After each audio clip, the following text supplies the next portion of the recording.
Hi, welcome back. U.S. President Joe Biden has warned his Russian counterpart Vladimir Putin that he will not accept Russian red lines on Ukraine. This as fears mount that Russia is planning an imminent invasion of Ukraine. Biden says he will make it very, very difficult for Russia to invade its neighbour. Meanwhile, U.S. intelligence officials have warned that an invasion could begin as early as 2022. It comes as Ukraine says Russia has boosted its military at the border, amassing some 94,000 troops. A video call between Putin and Biden to ease tensions is expected next week. Biden told reporters that he is expecting to have a long discussion with the Russian leader and warned that he will not accept anybody's red lines, while Biden did not set out what precise actions the U.S. plans to take. American and Ukrainian officials warned again this week that severe economic sanctions are on the table against Russia. Now, to speak a little bit more about this, we're joined by Viktor Olevich, who is a lead expert at the Moscow-based think tank Center for Actual Politics. A very good evening to you, Viktor, and thank you so much for speaking to us. So I'm just wondering, thinking about this discussion between Vladimir Putin and Joe Biden next week, what do you expect it to go like, really? Well, we have already seen direct negotiations, face-to-face negotiations between the Russian President Vladimir Putin and his American counterpart, Joe Biden, in Geneva several months ago. And those negotiations produced very limited positive results. And that is one of the reasons that we are witnessing a new rise in tensions between Russia and the United States on the one hand, and between Russia and Ukraine on the other hand. Considering that the view from Washington and the view from Moscow, that the interests of the American and Russian establishment these interests run counter to each other, it is highly unlikely that the video meeting between the conversation that is expected to take place between Putin and Biden on December 7th, highly unlikely that it is going to produce any significant breakthroughs. So it's not a very long call, which Biden says that he is hoping for, but Washington is warning Moscow that it could launch an invasion in early 2022. How real is this, given the fact that the Kremlin has reportedly vehemently denied this, that it has plans to attack the Ukraine, calling these warnings as inflammatory? Well, as far as the call, it may very well be long, but it will probably not be very productive. Now, as far as the so-called invasion plans by Russia against Ukraine, in reality, Russia is not interested in a real invasion or occupation of Ukraine for several reasons. First of all, the Russian economy is not in a very good state, and Russia simply does not have enough resources to maintain large swaths of Ukrainian territory under its control. This would be a severe drain on an already on a Russian economy that already is experiencing problems.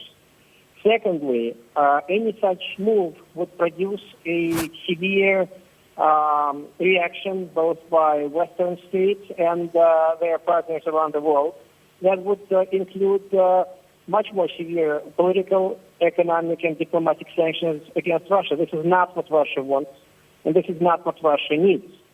So essentially, this is more of a show of force than a prelude to any real invasion. Russia is trying to show the West, to say to the West, both to Washington and to its European allies, that it is very unfettered, that it is completely unwilling to accept the increase in Western military presence on the territory of Ukraine, that it views an increase in Western military presence in Ukraine as a direct threat to Russia, that it views the increased naval activity by American, British, and other NATO fleets in the Black Sea area as a threat to Russian interests, and that it would like Washington to negotiate a deal on those topics.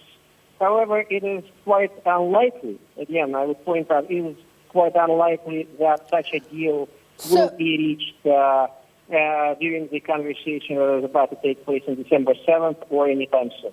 So when you say the U.S. allegations that Russia is mounting more troops on the border with the Ukraine, how good or bad then is U.S. intelligence? Because we understand the strength of the U.S. intelligence assessment has surprised even European officials and authorities on both sides of the Atlantic who say they've been comparing and contrasting their evaluations. Does the Biden administration have it wrong? Well, the U.S. intelligence is essentially saying that Russia is moving and locating its troops in such a way that an invasion can take place, but it is not saying that Russia has made a decision to invade. So in that way, it is quite, it runs fine with what I just, with the analysis I just provided, where it is Moscow's purpose to warn the West, to present a force along its borders, but within its own territory, as a warning to the West, to try to attempt to move Washington and its allies to make some concessions concerning Ukraine. But of course, Russia is not actually willing to launch a massive invasion, as that invasion would not be in Russia's national interest. So information that there's extensive movement of 100 battalion tactical groups with an estimated 170,000 personnel, including armor, artillery, and equipment, are being misread. Well, this is not the first time that we are seeing those assessments. If you remember, in the spring and in April, similar, perhaps a bit less stark assessments were made by Western intelligence agencies, Western sources.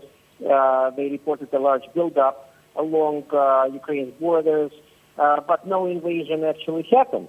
And it is quite likely that a similar pattern will be played out this time. That eventually that threat will be reduced.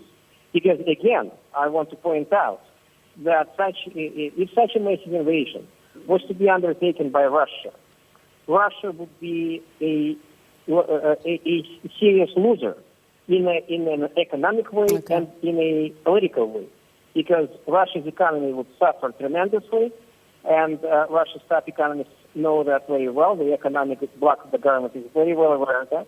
Additionally, Russia would face unneeded sanctions, more serious sanctions from the West and from its partners. This is not something Russia wants, and this is not something Russia needs. So essentially, Russia is trying to use this situation to get concessions from the West concerning Ukraine. But it is not actually, it is quite unlikely that Russia will launch a full-scale invasion of Ukraine, because that would be detrimental to its own national interest. I guess one is also trying to understand in your assessment and analysis the motive behind these warnings and threats by the U.S. I mean, the Biden administration has said that it's being consistent in its message to Russia that the United States does not seek conflict, and that the best way to avert a crisis and a negative spiral in the broader relationship is through diplomacy and de-escalation. But given past comments made by the U.S. president about the Russian presidents, is this acceptable? Is it credible? Well, as far as the Russian-American relations are concerned, they have been at a low point for quite a long time, and it does not look like either side is willing to budge. Of course, the American side believes that it has the upper hand, and that it can push Moscow further and further with its both its political, diplomatic, and military moves. And in this situation, Moscow feels more and more threatened. And in a way, these troop movements and these words that are coming from Russian foreign policy officials, including foreign minister, some other officials, the rhetoric, the anti-Western rhetoric that we are hearing in the past few months, the tougher rhetoric that we are hearing concerning Ukraine from Russian officials, it is meant to send a clear signal to Washington and to European capitals that Russia is not going to simply stand by and see its sphere of influence and its national interests in the so-called near-abroad, in the post-Soviet states, including in Ukraine. Russia is not going to see those interests stepped over and threatened directly by Western powers. Russia so far has not been, I want to point out that so far Russia has not been successful in protecting its national interests in Ukraine and in the near abroad. And there is little sign that the new strategy or the new tactics that Moscow is pursuing is going to be any more successful. All right. Just as a final question, worst case scenario, the Biden administration is said to be considering providing weaponry to the Ukraine, but it would seem that interagency discussions are continuing and no decisions have been made yet. But do you see this as being likely? Of course, if the United States government decides to provide Ukraine with significant loads of lethal weapons that would seriously impact the balance of power in the region, that would be viewed as a direct provocation by Moscow, and the Russian authorities would take some further steps against Ukraine. But again, a massive invasion of Ukraine is not in Russia's national interest.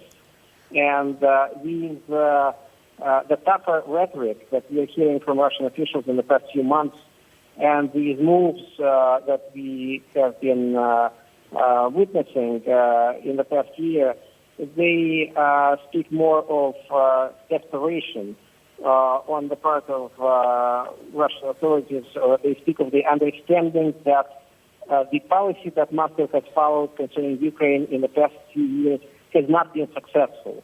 And so Russia is trying to use a tougher line to see where it's going to bring it. Viktor Olevich is lead expert at Moscow's based think tank for Center for Actual Politics. We're going to take a quick break. We'll be back with more news. This is The Globe.